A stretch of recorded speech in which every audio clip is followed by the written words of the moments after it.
Bonjour et bienvenue pour ce nouveau page à page consacré à l'Omnibus X-Factor par Peter David volume 1, disponible en VF chez Panini Comics. Si vous allez faire l'acquisition de cet omnibus ou si vous le croisez en boutique, vous aurez cette couverture de Larry Stroman. Moi, j'ai l'édition exclusive Panini avec sa couverture qui brille et sa couverture variante. Et quand on l'enlève, on a un dessin en dessous. C'est une couverture qui est disponible exclusivement, vous le savez, sur le site de Panini. Et c'est une vidéo faite dans le cadre de mon partenariat non rémunéré avec Panini. Je précise bien qu'il n'y a aucune rémunération en ce sens. Ils m'ont juste envoyé cet omnibus pour que je puisse faire ce page à page. En effet, je vous l'ai dit dans la vidéo consacrée à l'omnibus Spider-Man par Todd McFarlane, eh bien, Panini a vu mes vidéos, évidemment, et mes pages à page, les trouve de qualité, même visiblement utiles. Et donc, ils ont souhaité que je continue à en faire. Et comme je n'ai pas accès à tous les omnibus, puisque je n'ai plus accès au stock de la boutique, puisque vous le savez, je ne suis plus en charge de cette boutique depuis le mois de novembre 2023, eh bien, Panini me met à disposition ces omnibus pour que je puisse faire les pages à pages. Voilà, c'est la nature de ce partenariat. Donc, le partenariat ne porte que sur les omnibus et donc j'aurai le plaisir de vous dévoiler des omnibus, en tout cas les nouveautés. S'il y a des nouvelles vidéos d'anciens omnibus, eh bien c'est parce que ce sont des omnibus que j'ai dans ma collection. Et quand il y a un partenariat donc non rémunéré, eh bien je le préciserai à la fois dans les vidéos et également dans les commentaires. Libre à vous de juger si je suis un vendu et si je dis du bien parce qu'on me l'a envoyé. C'est mal me connaître. Vous connaissez ma passion pour les omnibus. J'en achète depuis 2002 en version originale. J'en ai des dizaines et des dizaines. J'en ai acheté beaucoup, notamment au début des années 2000 parce que je les achetais sur Amazon.com. Parce que d'abord, le Amazon.fr n'était pas très développé. Je sais que c'est pas bien, mais à l'époque, c'était une autre époque. On trouvait très peu d'omnibus en France et surtout qu'on pouvait les acheter pour 30-40 € avec le dollar. Et donc, du coup, je les faisais venir et le port était déjà offert, rendez-vous compte. Je les faisais venir par 3 ou 4 et je me suis fait une jolie collection comme ça. Donc, j'aime les omnibus depuis longtemps. Et puis, alors, X-Factor, c'est une lettre d'amour aux comics que je vais vous écrire là parce que quel souvenir, les enfants. Celui qui, après cette vidéo, dit que le texte m'a été dicté par l'éditeur en chef de Panini France, eh bien, il se trompe. Alors, qu'est-ce que c'est que cette série? Pendant très longtemps, X-Factor, Factor X pour les intimes, c'était ça. C'était l'équipe des premiers X-Men avec leurs costumes trop cool. Qu'est-ce que j'ai aimé ces costumes avec notamment Walter Simonson. Et c'était une équipe l'équipe qui se reformait avec le retour de Jean Grey, avec donc l'équipe des 5 premiers X-Men. Ils n'ont jamais été aussi cool, ils n'ont jamais été aussi chouettes. C'était une époque tout simplement formidable.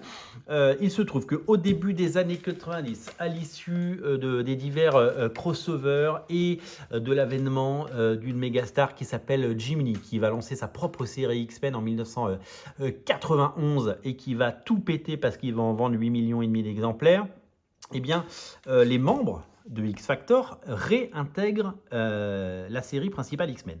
Du coup, la série doit continuer, mais la série va continuer avec un autre casting qu'on va découvrir. Havok, le frère de Cyclope, nous avons évidemment Feral, nous avons... non, c'est Feral, c'est dans X-Force, c'est Ran Sinclair, bien sûr. Polaris, Guido, qu'on avait déjà vu dans les pages des X-Men avec Dazzler, mais là qui va prendre vraiment de l'ampleur. Quicksilver qui fait son retour, et l'homme multiple. Le tout dessiné notamment par quelqu'un qui s'appelle Joey Quesada, dont on va reparler tout au long de cette vidéo. L'idée est de tout changer, l'idée est de complètement tout changer, et l'idée est d'apporter un nouveau style, et c'est Peter David, le scénariste, qui arrive aux manettes. Et donc c'est quelque chose d'assez incroyable, vous allez le découvrir parce qu'il apporte de l'humour, du second degré et quelque chose de fabuleux. Il y a d'abord un épisode prélude qui est l'épisode 70 de la série X-Factor, donc Factor X. C'est la fin de la saga de Muir Island et cette couverture sublime de Mike Mignola nous montre que sur les ruines de cette saga va naître cette série. L'épisode pilote, donc l'épisode 0, et scénarisé par Peter David, avec Kirk Jarvinen, un dessinateur de l'ancienne génération, qui est aux manettes. Et donc là, on voit les X-Men avec donc leur costume, ça c'est quand ils sont allés dans l'espace, je crois, ces costumes. Je me souviens très très bien de cet épisode parce qu'il n'était pas flamboyant en termes de dessin, mais moi j'ai toujours aimé les épisodes de transition dans les X-Men, soit entre deux grandes sagas, soit entre deux grands sauveurs, soit des épisodes où tout simplement les personnages se parlaient et évoqué. À la fin de cet épisode, le professeur Xavier dit « Que vais-je faire de 14 X-Men » Le fauve lui répond « Une collection ». Et donc, on a un mélange de X-Men et de gens qui vont devenir les X-Factor. Et là, le numéro 71 arrive et c'est la première aventure, couverture de Larry Stroman. Et on va découvrir cet artiste absolument fabuleux. Alors, là, quand on rentre dans cet épisode, autant vous dire qu'on rentre dans la boîte aux souvenirs, dans le cartable aux souvenirs. On est dans de la Madeleine totale, on est dans du plaisir incommensurable. Nous sommes au début des années 90 et c'est dans les versions intégrales de chez Semic, arrivent ces épisodes. Et quand on découvre ces épisodes, il se passe véritablement quelque chose. Parce qu'on retrouve des personnages qui sont ce que Grant Morrison arrivera évidemment avec brio à dépeindre dans les années 2000. Les mutants sont des outcasts, quoi. Ils sont pas comme les autres, ils interagissent pas, ils sont socialement compliqués, il y a vraiment plein de choses qui se passent et on va découvrir des personnages à la fois marginaux et attachants, mais tellement drôles et tellement chouettes. Notamment Guido, cette espèce de masse de muscles un peu difforme par endroits, qui va devenir très très vite un personnage favori. Polaris, évidemment, Lorna Dane, et l'homme multiple que vous voyez là, et on les voit interagir sur des scènes du quotidien, ce qui fait encore une fois partie de ses meilleurs moments. Donc là, personne n'arrive à ouvrir, et donc ça va être un running joke, le pot de mayonnaise, et donc voilà, tout le monde va essayer au fil du temps. Nous allons découvrir, donc là on est à Genosha, sur les ruines de Genosha, où nous allons découvrir donc Havok et également Ran, qui était resté à Genosha. Et donc l'équipe autour de Val Cooper va s'unir, puisque en fait c'est des gens qui n'ont rien à voir les uns avec les autres, mais ils vont travailler ensemble et devenir une sorte d'équipe. Là, petite apparition du professeur Xavier avec Cyclope, avec son costume, le costume qu'il avait dans les X-Factor, donc dessiné par le fabuleux Wild Portaccio, parce que c'est Wild Portaccio qui avait dessiné la dernière partie de ces épisodes. Et là, l'équipe va commencer à se mettre en place. On va découvrir un dessinateur, Larry Stroman, qui... alors, je ne sais pas ce qu'il a fait depuis 30 ans, Larry Stroman, je ne sais vraiment pas ce qu'il a fait. En fait, toute cette génération d'auteurs des années 90 qui ensuite est partie lancer une série chez Image Comics, je ne sais pas ce qu'ils sont devenus. Tout à l'heure, on parlera d'El Keown, qui est revenu récemment faire des couvertures et quelques pages chez Marvel Comics, mais qu'est-ce qu'ils ont fait pendant 30 ans? Je me pose toujours la question de savoir ce qu'ils deviennent.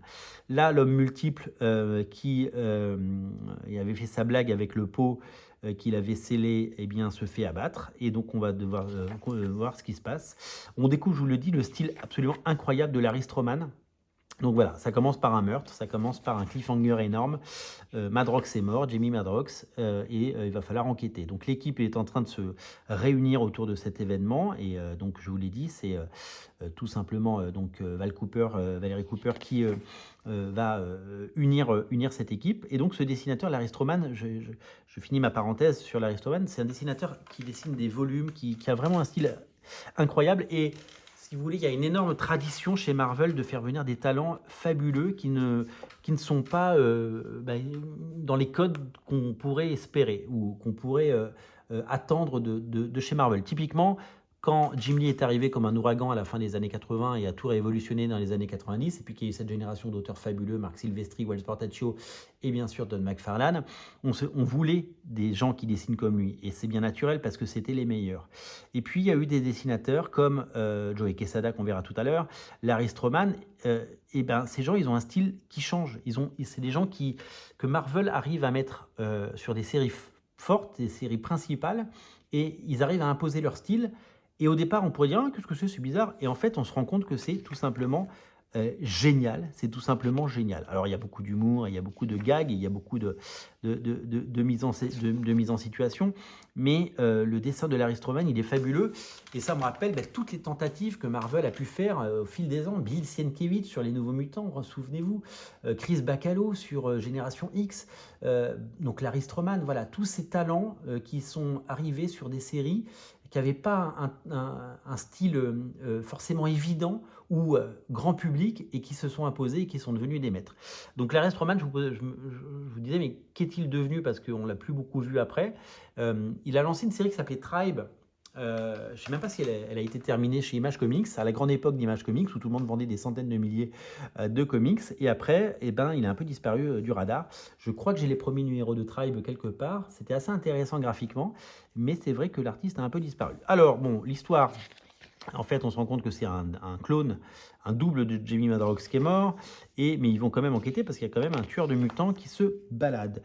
Là, on a évidemment énormément de gags, les interactions entre les personnages sont super chouettes. Quicksilver qui lit un livre par seconde, Jamie Madrox qui est un peu déprimé d'avoir perdu un double, Ran qui, Ran Sinclair qui est un peu amoureuse de Havok, et donc voilà, eux qui se sont pas vus depuis longtemps mais qui étaient amoureux avant, et ils se reparlent. Alors c'est drôle parce que là ils disent: quel est ton film préféré, Alex? West Side Story, et toi? L'autre il dit quatre garçons dans le vent. Je crois que ça a été retraduit parce que il me semblait qu'il disait Monsieur Belvédère au collège, et j'ai été amusé à essayer de trouver à l'époque, il n'y avait pas internet, ce que c'était Monsieur Belvédère au collège. Donc je pense que 4 garçons dans le vent, ça a été retraduit après. Voilà, parce que dans la version intégrale de Semik, ça c'est du pire Larry Stroman, du pur, pas du pire, voilà. Et j'adorais ses dessins, ses cheveux, etc. C'était tendre. Et donc voilà, elle est jalouse. Et j'aimais bien aussi cette Ran beaucoup plus bestiale et beaucoup plus animale. Donc Val Cooper crée cette équipe hyper dysfonctionnelle. Et donc, voilà, ils ont leur costume. Voilà, typique, elle est velue, Ran, et ils assument complètement le côté, ce qui était assez nouveau à l'époque, parce que on n'était pas dans les codes de beauté, évidemment, évidents. Leur costume était super cool. Il veut garder son identité vif argent, donc il garde son costume. Et là, il y a Strong Guy qui arrive avec donc Guido qui arrive avec son costume, et on lui dit: mais comment tu t'appelles? J'ai choisi mon nom. Il dit: je m'appelle Strong Guy. Strong Guy, c'est son nom aux États-Unis, et en français ça avait été traduit par Malabar, et il s'appelait Malabar dans la version française. Donc voilà, donc ça a été changé depuis, parce qu'il ne s'appelait plus Malabar. Malabar étant une marque déposée, c'était un peu compliqué. Et là, il y a encore un homme multiple, en disant: c'est moi le vrai homme multiple, l'autre est un imposteur. Et donc il y aura plein de sagas comme ça, et ça va être super drôle. Donc là, les hommes multiples se foutent sur la gueule. Alors une des particularités aussi, c'est que ils ont évidemment... Larry Stroman a dessiné un grand nombre d'épisodes, et ça c'est vraiment très très agréable. Et donc l'équipe est complètement dysfonctionnelle, et l'équipe marche super bien. Je prends un plaisir fou à redécouvrir ces pages. Je prends un plaisir vraiment fou, et je trouve que c'est génial. Voilà, Ran qui vient voir Alex quand il dort, Alex Summer qui est complètement jalouse. Voilà, ils ont tous un pet au casque.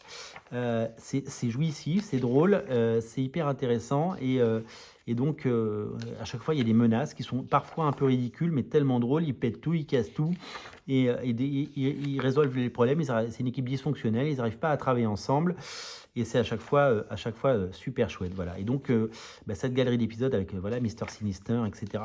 Je redécouvre ces pages que je n'ai pas vues depuis, pour certaines, il y a plus de 30 ans. Ça fait 30 ans que je ne les ai pas vues, et je me félicite de l'édition de cet omnibus, parce que ça permet de redécouvrir tout ça. En plus, la qualité des reprints est plutôt bonne, parce que souvent sur des rééditions en intégrale ou ailleurs, eh bien c'est des pages scannées, et là voilà. Alors ce que j'aime avec Larry Stroman, c'est que les corps ne sont pas parfaits, qu'il dessine un peu les gens comme ils sont, les Américains comme ils sont, et je trouve qu'il y a un vrai truc dans son style, et c'est vraiment très très appréciable. Petite pin-up de Tom Rané pour le 75e épisode. Qu'est-ce que j'adore cet auteur, on le voit beaucoup moins. Et là, ils ont publié les pages du crossover avec Hulk. Il y a 3 pages. Alors, j'avais le souvenir que c'était paru dans Hulk et dans X-Force. Non, ça a été publié que dans Hulk. Donc en fait, il y a 3 numéros de Hulk qui se suivent. Et c'est signé Peter David. Alors pourquoi, quel est le dénominateur commun? Pourquoi il y a des épisodes de Hulk? Parce que eh bien, Peter David, qui était scénariste de X-Factor et de Hulk, eh bien, a fait venir les X-Factor dans Hulk. Donc ça nous permet d'avoir une interaction entre les personnages avec énormément d'humour, notamment Hulk avec ses chaussons en forme de rabbit. Qu'est-ce que j'ai aimé aussi cette époque. J'ai acheté les versions intégrales X-Force, enfin X-Force évidemment, mais X-Factor, et j'ai acheté les versions intégrales Hulk parce que j'adorais notamment le dessin d'El Keown, légendaire d'El Keown, donc qui a fait Hulk, après qui a fait Pete chez Image Comics, puis chez Full Bleed, qui a un peu disparu, qui est revenu récemment faire beaucoup de couvertures des Gardiens de la Galaxie et des choses comme ça chez Marvel. Il a fait des pages du Heroes Reborn 2021-2022, là, l'espèce de retour d'Heroes Reborn, qui n'avait de Heroes Reborn que le nom, et il a un petit peu disparu de la circulation. Et à la fin de cet épisode, eh ben, on voit l'équipe, et lui aussi il a les mêmes chaussons Guido, c'est rigolo. Et donc voilà, qu'est-ce que j'ai aimé là, ce Hulk qui crie et qui est massif, imposant et qui gère sa colère. Là, donc l'équipe de X-Factor arrive au Panthéon et donc il va y avoir évidemment une opposition et voilà. Et là, quel plaisir de voir l'équipe d'X-Factor dessinée par Del Keown. Ces pages sont magnifiques et c'était vraiment une époque formidable. Là, nous avons donc un épisode de transition de X-Factor, donc les All New, All Different X-Factor, avec Peter David, Tom Raney et Kevin West. Alors, je dois vous avouer que je n'ai aucun souvenir de cet épisode. Pourtant, il se passe a priori pendant le Panthéon, mais je n'ai aucun souvenir de cet épisode. Pourtant, j'avais le souvenir de lire les 2 séries. Est-ce qu'il a été publié? Eh bien, je suis incapable de vous le dire. Par contre, je me souviens très bien de cette couverture. Donc, je pense que cet épisode est passé à la trappe en France, mais c'est mon avis.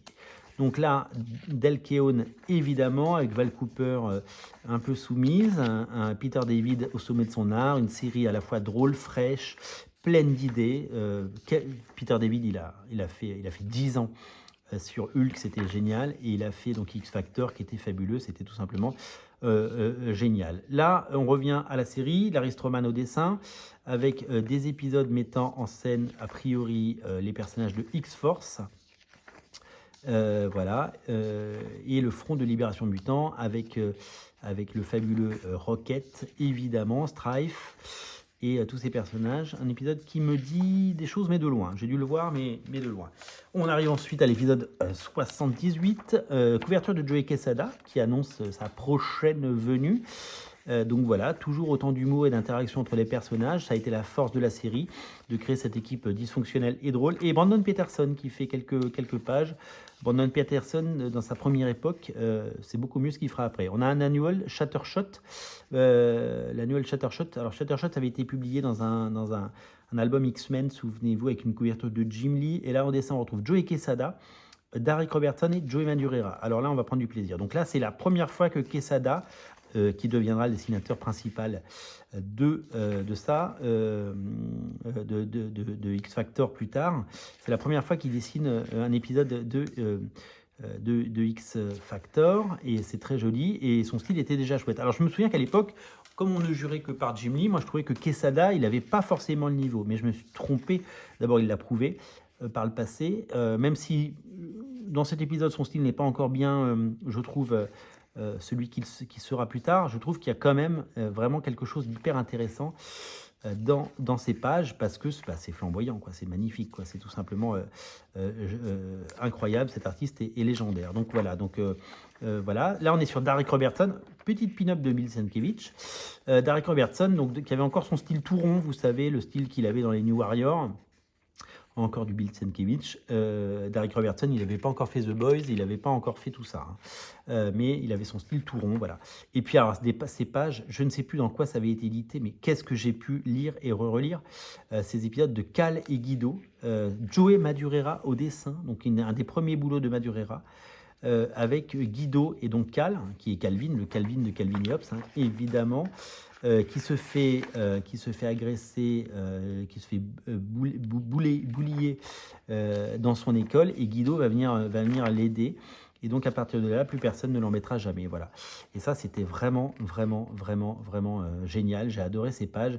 Ça, je l'ai lu 10 fois parce que quand j'ai compris que c'était Cal de Calvin et Hobbes, j'étais là. Surtout que je lisais Calvin et Hobbes à l'époque. J'ai découvert Calvin et Hobbes quasiment à cette même époque. Alors là, c'était que du plaisir. Couverture de pin-up de Leiola en 91. Épisode 79 de... donc là, on est sur un épisode de transition de Jim Fern. Cet épisode, je me souviens, a été édité et il était vraiment moins bien dessiné.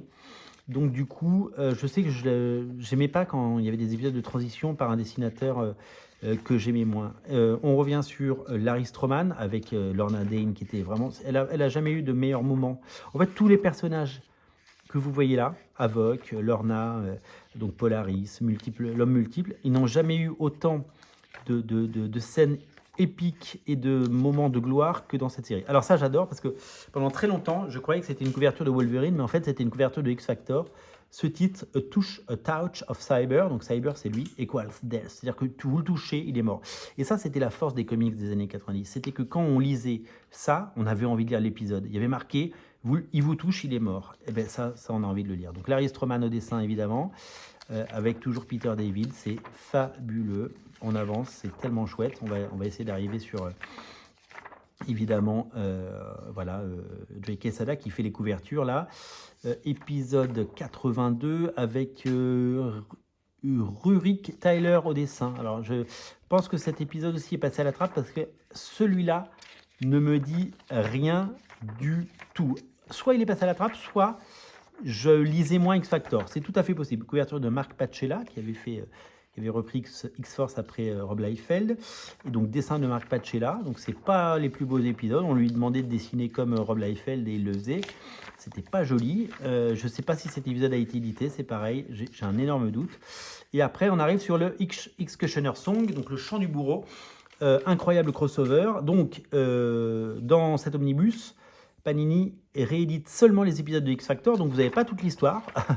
Mais vous avez les 3 épisodes de X-Factor dessinés par Monsieur Jaeli. Donc Larry Stroman fait une pause et c'est Jaeli, qui avait déjà fait du Namor avant, qui arrive. Ça qu'est-ce que c'était chouette. Et Jaeli avec son style absolument fabuleux. Alors, il a eu 5 styles de dessin, Jaeli. Tous les 5 ans, il change de style de dessin. Là, il y avait de l'énergie, il y avait de la puissance. C'était super chouette. C'était les années 90. Regardez son câble là, comme il déboîte. Non, c'était magnifique. Et cette couverture magnifique, Jaeli, ça a été repris plein de fois, cette illustration. C'était tout simplement exceptionnel. Voilà. Quand on voit le niveau des artistes de l'époque, on se dit qu'on était gâtés et qu'on a vécu des années absolument folles. Et c'était un véritable plaisir de les retrouver. Épisode 87 avec l'arrivée de Joey Quesada au dessin. Incroyable Joey Quesada. Et c'est un épisode fabuleux où ils se passent tous chez le psy et on voit tous qu'ils ont tous un pet au casque. Voilà, et lui dit que tout le monde vous voyez le tableau et il pense que tout le monde est un escargot. Elle veut un nouveau costume, elle va sortir son nouveau costume, c'est très drôle, vous allez voir. Là, on retrouve les dessins tout en rondeur de Quesada qu'on verra après sur ses Daredevil, puisque quelques années plus tard, vous le savez, il lancera le label Marvel Knight. Et il relancera Daredevil, il dessinera une quinzaine de numéros et ça va être tout simplement fabuleux. Voilà, nouveau costume de Polaris, c'est très drôle. Donc un épisode vraiment génial. Oui, c'est Doc Samson qui fait la thérapie, j'avais oublié ce petit détail. Un épisode où on voit que l'équipe, et ça c'est une masterclass de Peter David en termes d'écriture. Je vais relire l'épisode, je ne l'ai pas relu, mais quel souvenir absolument fabuleuse. Et donc là, ça y est, c'est Quesada qui est aux manettes. Et c'est Quesada qui dessine. Son premier épisode était fabuleux. Et après, le reste sera un peu plus action. Mais l'équipe est tout aussi dysfonctionnelle. On a des backups de Chris Batista. Donc c'est beaucoup moins bien, les backups. Mais les épisodes principaux, à chaque fois, de Quesada sont d'une haute tenue, d'une haute teneur. Enfin, c'est vraiment super chouette. Et là, on se rend compte qu'il y a eu quand même au dessin Larry Stroman, puis le fabuleux Jaeli, puis Joey Quesada. Enfin, je veux dire, la série a été tout simplement exceptionnelle. Alors après, il y aura des Jeff Matsuda, il y aura plein d'auteurs fabuleux qui vont arriver sur la série, mais c'est vrai que là, il s'est passé vraiment quelque chose d'étonnant et ça a été fabuleux. Toujours Joey Quesada aux manettes. Voilà, dans des épisodes cultissimes. Alors, est-ce que je me souviens de l'épisode anniversaire avec, on verra tout à l'heure, la couverture un peu chromium, mais je me souviens pas forcément de tous ces épisodes. Est-ce que je lisais encore X Factor à ce moment-là? Je ne sais pas. Je peux pas vous dire, c'est très compliqué. J'ai des souvenirs lointains. Un nouvel annual avec au dessin Terry Shoemaker, un dessinateur que j'ai jamais adoré. Buzz au dessin, qui était une superstar à l'époque, et Chris Battista, qui dessinait pas forcément bien. Donc là, on est sur les pages de Terry Shoemaker. J'ai jamais compris le délire de Terry Shoemaker. J'ai jamais trop apprécié son dessin, voilà. Mais il a fait du New Mutants, il a fait, voilà, on l'a souvent vu sur des choses. X-Force, il a fait du X-Force aussi. Voilà. Ensuite, donc ça c'est donc Terry Shoemaker. Le What Do You Think, c'est Buzz. C'est ce dessinateur qui s'appelait Buzz. Je connais pas son vrai nom. Il faudrait que je regarde sur internet. Et ce qu'il est devenu aussi, parce que voilà, c'est très bizarre. Donc ça revient sur toutes les époques. Et après, dessin de donc Dave Battista. Voilà. Et donc je me souviens de cet épisode parce que c'était Fatal Attraction et qu'il y avait ces couvertures. Et je l'ai celui-là en version originale. Il y avait, vous savez, comment ça s'appelle, des couvertures avec des hologrammes. Voilà. Et ça, c'était super chouette. Et je crois que c'est Joey Quesada. A priori, c'est Joey Quesada qui dessine. Voilà. Et c'est Scott Lobdell qui co-scénarise. Puisque, oui, c'est Scott Lobdell, et Peter David n'est plus là.